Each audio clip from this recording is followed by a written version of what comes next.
नमस्कार। कार्यक्रम देशमा आजमा स्वागत छ। म विष्णु बसौला। यो कार्यक्रममा हामी देशभित्र भएका घटना र विभिन्न विषयमा विभिन्न व्यक्तिहरूसँग संवाद गर्छौं र विषयमा अन्तर्यमा पुगेर अवस्थाको विषयमा जानकारी गराउँछौं। आज धान दिवस हो। 2062 सालबाट असार 15 गतेलाई धान दिवसको रूपमा मनाउन थालिएको छ। माना खाएर मुनि उब्जाउने दिनको रूपमा पनि आजको दिनलाई बुझ्ने गरिएको छ।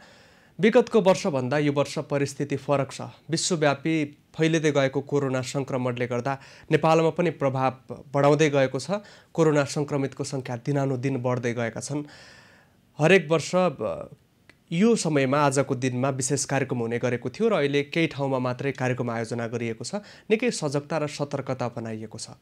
हामी अब बाँकेतर्फ जोडिन चाहन्छौँ। बाँकेबाट सम्पर्कमा हुनुहुन्छ वरिष्ठ संवाददाता दुर्गा रोकाए। दुर्गा, बाँकेमा रोपाई कसरी भइरहेको छ? विष्णु, खास गरी बाँके जिल्लामा 8वटा स्थानीय तह रहेका छन् र 8वटा स्थानीय तहले आज राष्ट्रिय धान दिवस तथा रोपाई महोत्सव भव्य रूपमा आयोजना गरिरहेको अवस्था छ। यति बेला हामी बाँकेको खजुरा गाउँपालिका वडा नम्बर 3 मा छौँ, जहाँ लाफा कृषक समूह धौलागिरीले आयोजना गरेको राष्ट्रिय धान दिवस तथा रोपाई महोत्सवमा खजुरा गाउँपालिकाले प्रायोजन गरेको छ। यो कार्यक्रमलाई खजुरा गाउँपालिकाको प्रायोजनमा भइरहेको यो राष्ट्रिय धान दिवस मनाइरहँदा यति बेला हामी यहाँ देख्न सक्छौँ खजुरा गाउँपालिकाका प्रमुख किस्मत कुमार कक्षपति, प्रमुख प्रशासकीय अधिकृत बमबहादुर केसी, वडा अध्यक्षहरू, त्यसै गरी कृषक समूहका सदस्यहरू र कृषकहरू यो धान दिवस निकै उत्साहका साथ मनाइरहेको अवस्था छ। खास गरी नेपालमा पछिल्लो समय विभिन्न रोग किराको प्रकोप बढिरहँदा र थुप्रै कृषि क्षेत्रमा थुप्रै चुनौती भइरहँदा पनि किसानहरूले राष्ट्रिय धान दिवसलाई निकै उत्साहका साथ मनाउने चलन छ र त्यही सन्दर्भमा आज खजुरा गाउँपालिकाको वडा नम्बर 3 मा यो कार्यक्रमको आयोजना गरिएको छ र यहाँ हामीले देख्न सक्छौँ नौमती बाजा एकातिर घन्किरहेको छ, अर्कोतर्फ छुकुमा छुको हिलोमा धान एकातर्फ यहाँ किसानहरूले रोपिरहेको अवस्था छ। मानो रोपेर मुरी फलाउने जुन पुर्खादेखि चल्दै आएको यो भनाइ छ, आजको दिनलाई किसानहरूले विशेष दिनका रूपमा मान्ने गर्दछन् र मध्य असारको यो दिनलाई धान उब्जनीको हिसाबले, धान उत्पादनको हिसाबले पनि निकै राम्रो मानिन्छ। विष्णु, खास गरी खजुरा गाउँपालिकाको कुरा गर्दा खजुरा गाउँपालिका एउटा उर्वर भूमि, कृषिका लागि निकै उर्वर भूमि रहेको ठाउँ हो। प्रदेश सरकारले खजुरा गाउँपालिका वडा नम्बर 2 मा स्मार्ट कृषि गाउँ पनि घोषणा गरिसकेको अवस्था छ भने खजुरा जहाँ कृषिमा आत्मनिर्भर छ र तरकारी खेतीमा पनि बिस्तारै आत्मनिर्भर हुँदै गइरहेको छ। यति बेला देशमा त्यति राम्रो अवस्था छैन। यद्यपि किसानहरूले आफ्नो बलबुतामा खेतीहरू अगाडि बढाइरहेको अवस्था छ, खेतीपातीको कामहरू। र आज मध्य असार भइरहँदा हामी बाँकेमा पनि त्यो अवस्था देख्न सक्छौँ। खास गरी पूर्ण रूपमा सिँचाइ सुविधा छैन यहाँ। यद्यपि विभिन्न समस्याहरू छन्, चुनौतीहरू छन्। ती चुनौतीका बीच पनि किसानहरूले जसोतसो खेतीबालीहरू गरिरहेका छन् र पछिल्लो समय खास गरी खजुरा गाउँपालिकाले कृषिलाई प्राथमिकता दिएको अवस्था छ र कृषिलाई प्राथमिकता दिइरहँदा यहाँका कृषकहरू जो व्यावसायिक रूपमा मात्र कृषि पेसा गर्ने मात्रै नभएर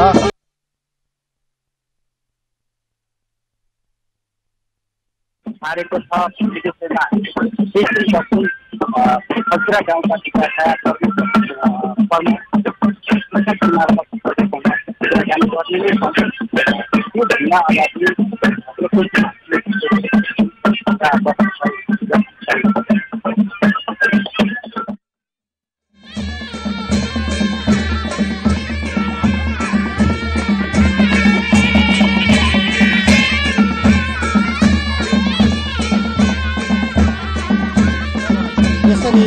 बाँकेमा धान दिवस मनाइरहेको अवस्था छ। विभिन्न पालिकाहरूले भने खजुरा गाउँपालिकाले पनि आफ्नै ढङ्गले यो कार्यक्रमलाई अगाडि बढाइरहेको अवस्था छ। यति बेला हामी राष्ट्रिय धान दिवस तथा रोपाई महोत्सव चलिरहँदा बाँकेको खजुरा गाउँपालिकाले के कस्ता कृषिमा के कस्ता नीतिहरू अवलम्बन गरेको छ र कृषि भर्खरै मात्रै नीति तथा कार्यक्रम पनि खजुरा गाउँपालिकाले सार्वजनिक गरिसकेको छ।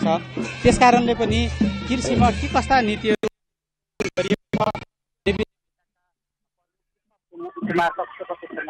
कुराकानी गर्नेछौँ र यहाँलाई स्वागत छ। धन्यवाद। खास गरी अहिले भर्खरै मात्रै केही दिन अगाडि मात्रै दर्शकले यहाँले खजुरा गाउँपालिकाको नीति तथा कार्यक्रम घोषणा गरिसक्नु भएको छ र आज राष्ट्रिय धान दिवस रोपाई महोत्सव धान रोपाई मनाइरहेको अवस्था छ। यो अवस्थामा खास गरी खजुराले कृषि क्षेत्रमा के कस्ता नीतिहरू अख्तियार गरेको छ? सबभन्दा पहिले तपाईँको महत्त्वपूर्ण मिडियाबाट यो कार्यक्रम प्रत्यक्ष प्रसारण गर्न जुन अवसर दिनुभयो धन्यवाद भन्न चाहन्छु र यो महत्त्वपूर्ण मिडियाबाट सम्पूर्ण नेपाली दाजुभाइ दिदीबहिनीहरूमा राष्ट्रिय धान दिवसको उपलक्ष्यमा हार्दिक मङ्गलमय शुभकामना पनि व्यक्त गर्न चाहन्छौँ। हामीले अस्ति भर्खरै आषाढ 10 गते खजुरा गाउँपालिकाले नीति तथा कार्यक्रम चाहिँ पारित गरिसकेको छ। यो वर्ष हामीले नीति तथा कार्यक्रममा कृषिलाई पहिलो प्राथमिकता दिएका छौँ, कृषि, स्वास्थ्य र शिक्षालाई। यसरी हामीले नितान्त हाम्रो नीति तथा कार्यक्रममा चाहिँ वितरणमुखी प्रणालीलाई अत्यन्तै निरुत्साहित गर्ने कार्यक्रम राखेका छौँ। पहिलो चरणमा वितरणमुखी प्रणाली हामी टोटल्ली नै स्टप गरेका छौँ र कृषिलाई व्यावसायिकरण गर्नको निमित्त र बढीभन्दा बढी विदेशबाट आएका युवाहरूलाई कृषिमा स्वरोजगारको व्यवस्थापन गर्नको निमित्त हामीले विशेष फन्ड पनि राइज गरेका थियौँ। तसर्थ म के भन्न चाहन्छु भनेपछि अब चाहिँ नेपालको एउटा आर्थिक मापदण्ड भनेको कृषि नै हो। तसर्थ सम्पूर्ण 753वटा स्थानीय तहले कृषिलाई व्यावसायीकरण गरेर वैज्ञानिक पद्धतिले कृषिलाई व्यवस्थित गरेर हजारौं युवालाई हामीले रोजगारको व्यवस्थापन गर्न सक्यौँ भने हामीले समृद्ध नेपाल र सुखी नेपाली निर्माण गर्नमा यसले ठूलो टेवा दिनेछ। तसर्थ यो आर्थिक वर्ष 77-78मा गत वर्ष भन्दा पनि 100% रकम हामीले चाहिँ विनियोजन गरेका छौँ। पहिलो प्राथमिकता कृषिमा, त्यसपछि स्वास्थ्यमा, त्यसपछि शिक्षामा। जहाँसम्म खजुरालाई हामीले कृषिको हब बनाउने कुरा आएको छ, त्यसपछि मेडिकल हबका कुराहरू आएका छन्, शैक्षिक हबका कुराहरू आएका छन्, विभिन्न औद्योगिक हबका कुराहरू आएका छन्। अहिले भर्खरै हामीले चाहिँ हिजो मात्रै मदन जयन्तीको 69औं मदन जयन्तीको उपलक्ष्यमा खजुरा गाउँपालिकाको औद्योगिक ग्रामबाट 1000 बिरुवा रोपेर हामीले चाहिँ एक सप्ताहव्यापी वृक्षारोपण गर्ने कार्यक्रम अगाडि सारेका छौँ। 20 गते हामीले चाहिँ खजुरा गाउँपालिकाको खेलकुद ग्राममा वृक्षारोपण गरेर हाम्रो 1 हप्ते वृक्षारोपण कार्यक्रम पनि सम्पन्न गर्नेछौँ। यहाँले भन्नुभयो खास गरी रोजगारमूलक कार्यक्रमहरू पनि खास गरी कृषि र रोजगारीलाई जोडेर कार्यक्रम ल्याउनु भएको छ, नीति र कार्यक्रम। अझ खास गरी कृषि उर्वर भूमि हो खजुरा भन्ने बित्तिकै र यहाँका किसानहरू कृषिमा आत्मनिर्भर पनि छन्। खास गरी व्यावसायिक कृषिलाई पनि यहाँहरूले अगाडि बढाउँदै हुनुहुन्छ, यन्त्रीकरणका कुराहरू पनि छन् र खास गरी अझै तल्लो स्तरमा भनौँ न भन्दा सामान्य कृषकहरूसम्म पनि खजुरा गाउँपालिका पुग्नका निम्ति त्यस्ता खालका के कार्यक्रम छन्? हामीले कृषिको अनुदानका कुराहरू तल्लो स्तरका आर्थिक स्तर एकदम न्यून भएका किसानसम्म पुगोस् भन्ने हिसाब किताबले यसको हामीले कार्यविधि बनाएका छौँ। यसको चाहिँ फलोअप चाहिँ प्रत्येक वडा अध्यक्षबाट, वडा कार्यालयबाट हुनेछ, अनुगमन हुनेछ र वास्तविक कृषकले पाओस् भन्ने उद्देश्यका साथ हामीले रकम विनियोजित गरेका छौँ। नम्बर 1। नम्बर 2, खजुरा गाउँपालिकालाई कृषिमा आत्मनिर्भर बनाउने उद्देश्यका साथ हामीले चाहिँ कृषिका कार्यक्रमहरू ल्याएका छौँ। अर्को ग्रीन सिटीसँग हामीले खजुरा गाउँपालिकालाई जोडेका छौँ। United nation of south cooperation र खजुरा गाउँपालिकाको बीचमा उज्बेकिस्तानको राजधानी तास्केन्टमा चाहिँ सम्झौता भइसकेको अवस्था हो। यसको मोडालिटीको निमित्त हामी मेरो नेतृत्वमा खजुराको विज्ञ टिम, प्राविधिक टिम र किसान टिम सहित र युएनको प्रतिनिधि सहित हामी चाहिँ चीनको युसी भन्ने प्रान्तमा 5 दिनसम्मको त्यहाँको प्रत्यक्ष अवलोकन गर्यौं। त्यहाँका कृषि विशेषज्ञहरूसँग छलफल गर्यौं। त्यहाँको नगरपालिकाको मेयरसँग बसेर बहस चलायौं मोडालिटीको बारेमा। मार्च 15 गते चीनको राजधानी बेजिङमा हाम्रो अन्तर्क्रिया कार्यक्रम थियो, मोडालिटी तय हुने कार्यक्रम थियो। कोभिड-19ले गर्दाखेरि पछि परेको छ।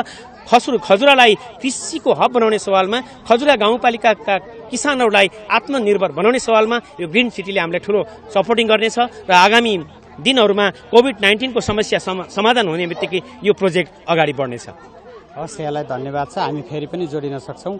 दर्शकवृन्द, यति बेला हामी बाँकेको खजुरा गाउँपालिकाले जुन राष्ट्रिय धान दिवस मनाइरहेको छ त्यही सन्दर्भमा त्यही सेरोफेरोमा रहेर हामीले यति बेला कुराकानी गरिरहेका छौँ र हाम्रा किसान दाजुभाइहरू पनि हुनुहुन्छ यहाँ। खेत रोपाई सकिएपछि अर्को एउटा रमाइलो कार्यक्रम, खास गरी रसी तान्ने खेलकुद कार्यक्रमको पनि आयोजना गरिएको छ र 100 मिटर दौड पनि राखिएको छ। त्यो कार्यक्रमको यतातर्फ तयारी भइरहेको छ र अर्कोतर्फ यहाँका जुन अतिथिहरू आउनुभएको छ यो कार्यक्रममा उहाँहरूले केही समय पहिला धान रोपिसक्नु भएको छ।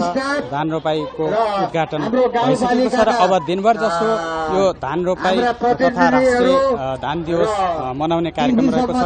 खास गरी बाँकीको खजुरा गाउँपालिकाले जुन नीति र कार्यक्रम पनि भर्खरै मात्र सार्वजनिक गरेको छ र त्यो नीति र कार्यक्रममा कृषिलाई पहिलो प्राथमिकता दिएको छ र प्राथमिकतामा कृषि राखिएको छ। त्यसकारणले पनि यहाँको कृषि मार्फत समृद्धि खोजिएको छ।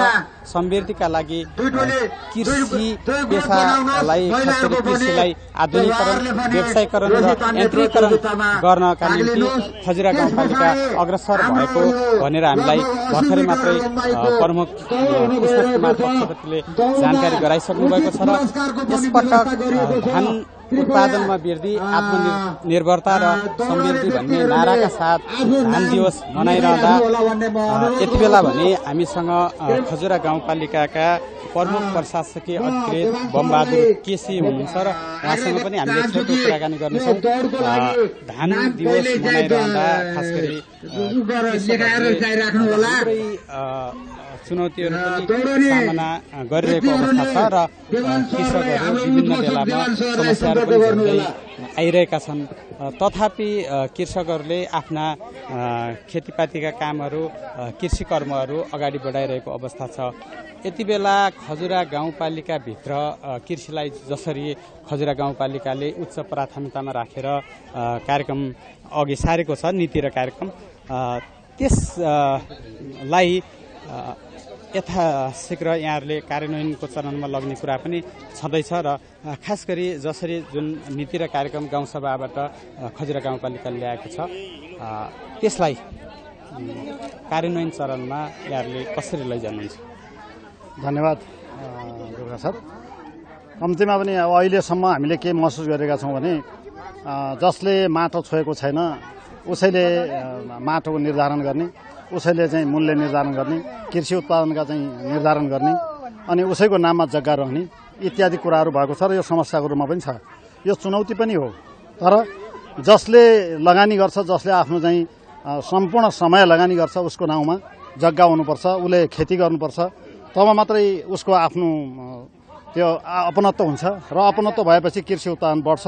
समय लगानी गर्छ उसले, जवानी लगानी गर्छ उसले, चाहिँ श्रम लगानी गर्छ, मेहनत गर्छ, त्यसपछि मात्रै उत्पादन बढ्न सक्छ भन्ने मान्यता अब स्थापित गर्न जरुरी छ। ढिला भइसकेको छ। हामीले चाहिँ त्यो कुरालाई अब सरकारले, सुनसुकै तहको सरकारले होस्, त्यसलाई मान्यता दिनुपर्छ। त्यो कुरालाई अब ढिलो नगरिकन अब चाहिँ गर्नुपर्छ र खजुरामा अहिले हामीले कृषिलाई फोकस गरेका छौँ। हुन त अब धेरैले पनि गरे होलान्, धेरैले त्यो कुरालाई राख्या पनि होलान्, तर अहिले चाहिँ जुन 77-78 को नीति तथा कार्यक्रममा कृषिलाई अलि बढी नै जोड गरेर हामीले नीति ल्याएका छौँ र त्यसलाई नै कार्यान्वयन गर्नुपर्ने अवस्था पनि छ र हामीलाई लाग्छ अब अहिलेको कृषिमा जोड्दाखेरि योसँग कसरी जोडेर जान सकिएला भने कृषि, उद्योग, स्वास्थ्य र यो रोजगारी, यो कुरालाई चाहिँ जोडेर चाहिँ अगाडि चाहिँ बढ्यौँ भने पक्कै पनि हामी कृषि मजदुरहरू पनि हामी यहीँबाट चाहिँ अब सप्लाई गर्न सक्छौँ। कृषि उद्योगहरू पनि हामी फस्टाउन सक्छौँ, स्थापना गर्न सक्छौँ र विकास गर्न सक्छौँ। बेरोजगारको दर घटाउन सक्छौँ र सबभन्दा बढी चाहिँ किसानको कृषि उपज बढाउन सक्छौँ। यो सबभन्दा ठुलो उद्देश्यका साथ र हाम्रो मनसायका साथ हामीले चाहिँ त्यो कुरा राखेका छौँ र अहिले मलाई लाग्छ हामी त्यो बाटोमा अगाडि बढेका छौँ र हामीलाई सबैको सहयोगको खाँचो छ। हामी जनप्रतिनिधिहरूको संस्था अगाडि नीतिगत ढङ्गले अगाडि बढिरहँदा प्रशासनिक ढङ्गले हामी के गर्ने भन्नेमा पनि हामीले चाहिँ सोचिरहेका छौँ र त्यो जनप्रतिनिधिको स्पिडलाई हामी ब्युरोक्रेसीको तर्फ अडम्ने, त्यो स्पिडलाई भेटाउने र त्यो स्पिडलाई सँगसँगै लगेर अगाडि जाने हाम्रो सोच छ। हामीले त्यसरी नै ब्युरोक्रेसीलाई अगाडि बढायौँ भने पक्कै पनि हामी सफलता प्राप्त गर्न सकेछौँ। कृषिको हिसाबले मैले अन्तिममा भने कृषकको जवानी कृषिमा लगानी यो नारा चाहिँ अब लगाउनुपर्छ भन्ने मलाई लागिरहेको छ र यति नै मैले व्यक्त गरेँ। धन्यवाद। हस्, यसलाई धन्यवाद छ। हामीसँग खजुरा गाउँपालिकाका प्रमुख प्रशासकीय अधिकारी बमबहादुर केसी हुनुहुन्थ्यो र उहाँले खास गरी खजुरा गाउँपालिकाले अख्तियार गरेका नीति र कार्यक्रमलाई चाहिँ कसरी पूर्ण रूपमा कार्यान्वयन गर्ने भन्ने सन्दर्भमा हामीले उहाँसँग कुराकानी गऱ्यौँ र अब हामी केही कृषकहरूसँग कुराकानी गर्न चाहन्छौँ र हामीसँग खजुरा गाउँपालिकाका अगुवा कृषक केन्द्र धिताल हुनुहुन्छ। उहाँ चाहिँ विभिन्न देशहरूमा पनि भ्रमण गरेर खास गरी उहाँसँग कृषिको ठुलो धेरै लामो समयको अनुभव छ र विभिन्न देशहरूको भ्रमण गर्नु पनि भएको छ र उहाँले व्यावसायिक रूपमा तरकारी खेतीहरू पनि अगाडि बढाइराख्नु भएको छ। उहाँ एउटा खजुरा गाउँपालिका क्षेत्रभित्रको एउटा कृषक क्षेत्रमा उदाहरणीय व्यक्तित्व पनि हो। यहाँलाई स्वागत छ। धन्यवाद यहाँहरूलाई। यति बेला हामीले राष्ट्रिय धान दिवस मनाइरहेका छौँ। रोपाई महोत्सव मनाइरहँदा पक्कै पनि आजको दिन कृषकहरू निकै उत्साहित छौँ र त्यही हिसाबले नै हामीले यो कार्यक्रम मनाइरहेका छौँ। यो कार्यक्रम मनाइरहँदा कृषकहरू उत्साहित भइरहँदा खास गरी कृषि क्षेत्रमा अझै पनि राज्यको तर्फबाट गर्नुपर्ने खास गरी अहिले हामीले खजुरा गाउँपालिकाको कुरा गर्दा पालिकाले गर्नुपर्ने कुराहरू के छ, यहाँलाई के लाग्छ? खास गरी कृषकहरूले कस्ता खालका समस्या भोगिरहेका छन् र सामान्यभन्दा सामान्य कृषकसम्म गाउँपालिका पुग्नका निम्ति के गर्नुपर्छ? यहाँको भोगाई, यहाँको जुन अनुभूति छ के भन्नुहुन्छ? अहिले हामी राष्ट्रिय 17औं राष्ट्रिय धान दिवस तथा रोपाई महोत्सव मनाइरहेका छौँ यहाँ खजुरा गाउँपालिका वडा नम्बर 3 को धौलागिरी भन्ने ठाउँमा। अब यसै अवसरमा अब हामीले खास गरी के छ भने हाम्रो खजुरा गाउँपालिकाले अहिलेसम्म किसानहरूको लागि अब यो सामान्य रूपमा काम गर्दै आइरहे तापनि अब यहाँ खास गरी के हुन्छ भने एउटा एकदम तल्लो तहको किसानसँग पनि स्थानीय सरकारको पहुँच पुग्नुपर्छ र त्यहाँ त्यो सानो एउटा किसानसँग पनि जोडिन पुग्नुपर्छ, सानो किसानको पनि पहुँच स्थानीय सरकारसँग पुग्नुपर्छ भन्ने हाम्रो खास ध्येय चाहिँ त्यो हुन्छ, त्यो छ। र अब आउने दिनहरूमा आउने वर्षहरूमा स्थानीय सरकारले पनि त्यो साना किसानसम्म पनि आफ्नो पहुँच पुर्याउनेछ भन्ने हामीले आशा लिएका छौँ। र अहिले खास गरी भन्नुपर्दा हामी किसानहरूलाई खास समस्या के हो भने अब मुख्य रूपमा त बिउ नै अब उन्नत खालका बिउ बिजनहरू उपलब्धता गराउनको लागि स्थानीय सरकारले पनि पहल गर्नु पर्दछ। त्यो गर्यो भने के हुन्छ भने जुन अलिकति जान्ने बुझ्ने कृषकहरू छन् उनीहरू आफ्नो हिसाबले ल्याए पनि तल तहका अलिकति नबुझेका किसानहरू समक्ष त्यो बिउ पुग्दैन। त्यसले गर्दाखेरि खेती किसानीमा अलिकति उत्पादन घट्दै हुन्छ। र अनि अर्को कुरो के छ भने अब अहिले आएर हामी उही परापूर्वकालकै अनुसरण गरेर हामी खेती जुन गरिरहेका छौँ यो खेतीले अब यो व्यावसायिक बन्न सक्दैन, व्यवसायीकरण हुन सक्दैन।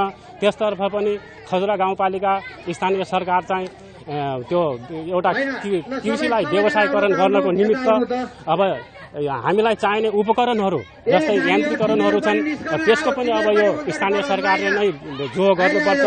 प्रदेश सरकारबाट सङ्घीय सरकारबाट आउने कुराहरू त आफ्नो ठाउँमा छँदैछन्, तिनको अनुरूप पनि हाम्रो स्थानीय तहले पनि स्थानीय सरकारले पनि त्यसको व्यवस्थापन किसानहरूलाई गरिदिनुपर्छ। कर्मिक रूपमा गर्दै गयो भने सबै किसानहरू त्यो पहुँचमा पुग्नेछन् र सबै किसानहरूले सुविधा पनि पाउनेछन्। त्यसरी के हुन्छ भने किसानको आफ्नो लागत पनि कम लाग्ने र उत्पादनमा पनि वृद्धि भई किसानहरू फाइदामा जाने र यतातिर हाम्रो खजुरा गाउँपालिका जो छ कृषिमा आत्मनिर्भरता पनि हुन सक्छ। त्यसले एउटा सरकारलाई पनि सहज र एउटा सरकारलाई पनि सहयोग पुग्ने, किसान पनि आफ्नो आत्मनिर्भरता हुने भएको हुँदा त्यसको लागि व्यवस्थापन गर्न बहुत जरुरी छ। र सानो कुरामा भन्छु एउटा कृषितिर मात्रै नभएर आज राष्ट्रिय धान दिवस भए हुनाले हामीले कृषि मात्रै भन्ने बोलिरहेका छौँ, पशु पक्षीतिर पनि हामीले अलिकति ध्यान पुर्याउन बहुत जरुरी छ। स्थानीय सरकारलाई मैले त्यो अनुरोध गर्दछु।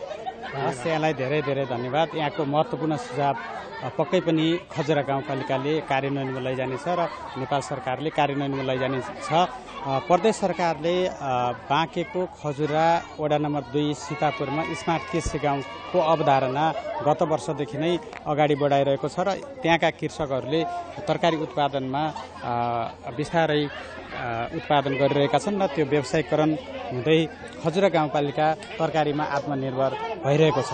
अर्कोतर्फ लकडाउनका बीच खजुरा गाउँपालिकाले बाहिरी ठाउँबाट आउने कुनै पनि तरकारीहरू निषेध गरेको थियो र तरकारीमा आत्मनिर्भर भएको थियो र ती किसानहरूले खास गरी तरकारी जन्य वस्तुहरू जुन उत्पादन हुन्छन् ती उत्पादनहरू खजुरा गाउँपालिकाभित्रै अलिक व्यवस्थित तरिकाले व्यवस्थित बजारको व्यवस्थापन गरिदिनुपर्छ भन्ने खालको मागहरू पनि गरिरहेको अवस्था थियो। समग्र कृषि क्षेत्रको कुराकानी गर्दा कृषिसँगै पशु पनि जोडिएको छ र पशुपक्षीतर्फ पनि उहाँले पालिकाले ध्यान दियोस् भनेर भनिसक्नुभयो। यति बेला दही चिउरा खाने चलन पनि भएका कारणले यहाँ दही चिउरा खाने कार्यक्रम सुरु भएको छ र त्यसपछि रसी तान्ने कार्यक्रम गरिनेछ भने यहाँ म थोरै देवान सरलाई जोड्न चाहन्छु। खास गरी हामीले यहाँ के कार्यक्रम राखेका छौँ यसपछि? हाम्रो कार्यक्रम भनेको अब 100 मिटरको हिले दौड महिलाको तर्फबाट र पुरुषको 100 मिटर दौड हिले दौड हुनेछ। त्यसपछि महिलाको रसी तानातान, महिलाको 10-10 जनाको टिम बनाइनेछ र पुरुषको पनि 10-10 जनाको टिम बनाइनेछ र यसमा पनि रसी तानातान हुनेछ। 10-10 जना मध्ये पुरुषमा हाम्रा अतिथिहरूबाट 10 जना र किसानहरूबाट 10 जना गरेर हाम्रो यो रमाइलो कार्यक्रम अब लगत्तै सुरु हुनेवाला छ। हाम्रा अन्य टुर्नामेन्टहरू थिए तर समय अभावले गर्दा हामीले राख्न सकेनौँ। हामीले माछा छोप्ने जस्ता, कुखुरा झिक्ने जस्ता कार्यक्रमहरू थिए, हामीले अहिले कार्यक्रम सञ्चालन गर्न सकेनौँ।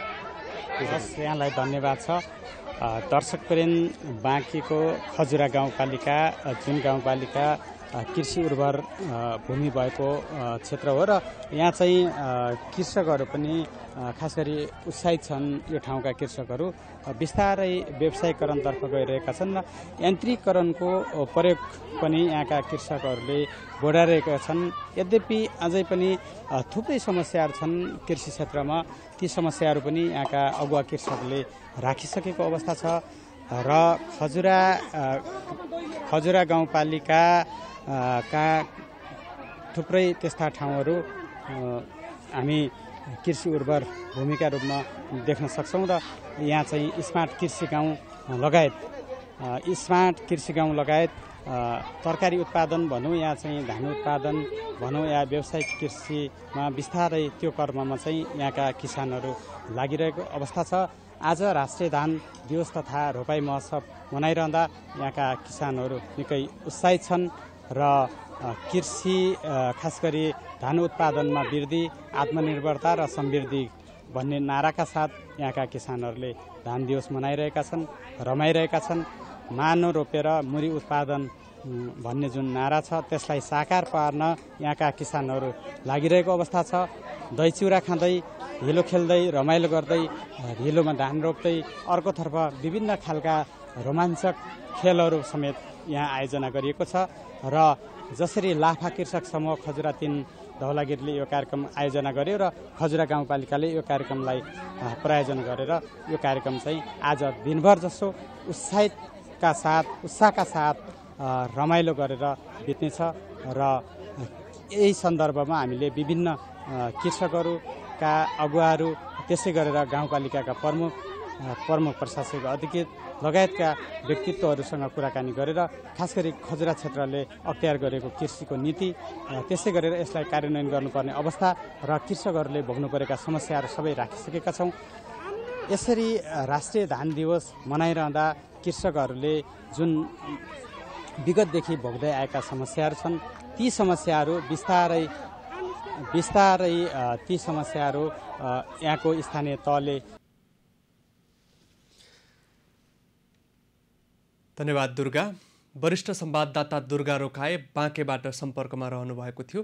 बाँकेको खजुरा गाउँपालिकाले सचेतना अपनाएर धान दिवसको अवसरमा विशेष कार्यक्रम गरेको छ। विगतको वर्षभन्दा अहिले परिस्थिति निकै फरक छ। कोरोना संक्रमण फैलिँदै गएपछि व्यक्तिहरूको दैनिकी प्रभावित बनेको छ। यो असारको समय हो र अहिले धान रोप्ने मुख्य मौसम पनि हो र किसानहरू अहिले खेतबारीमा व्यस्त हुन थालेका छन्। सचेतना र सावधानीको कुरा उनीहरूले अपनाइरहेको विभिन्न ठाउँमा देखिएको छ। विगतको वर्ष यो समयमा देशका विभिन्न जिल्लामा ठुला सहरका आसपासका खेतमा रोपाइँ विशेष महोत्सव आयोजना गरिएको हुन्थ्यो, तर अहिले निकै थोरै ठाउँमा मात्रै रोपाइँ विशेष महोत्सव विशेष मेला आयोजना गरिएको छ। यद्यपि किसानहरू निकै रमाएको देखिएको छ र अहिले धान रोप्ने काम पनि धमाधम भइरहेको छ। 2062 सालदेखि सरकारले असार 15 गतेलाई धान दिवसको रूपमा मनाउने घोषणा गरेको छ। अहिलेसम्म देशैभरि 25% रोपाइँ सकिएको नेपालको कृषि मन्त्रालयले बताएको छ। कृषि विभागले तथ्याङ्क सङ्कलन गर्ने काम गरिरहेको छ र अहिले यही समयमा फेरि नेपालभित्र सलह किराको प्रभाव देखिएको छ, जसले गर्दा किसान थप चिन्तामा परेका छन्। किसानले रोप्नका लागि ब्याडमा राखेको बिउलाई सलहले बढी प्रभावित पार्न सक्ने भन्दै सजग हुनको लागि र बिउ जोगाउनका लागि पनि सरकारले आग्रह गरिरहेको छ। हामी यो विशेष कार्यक्रममा निरन्तर रहेका छौँ। हामीसँगै रहनुहोला।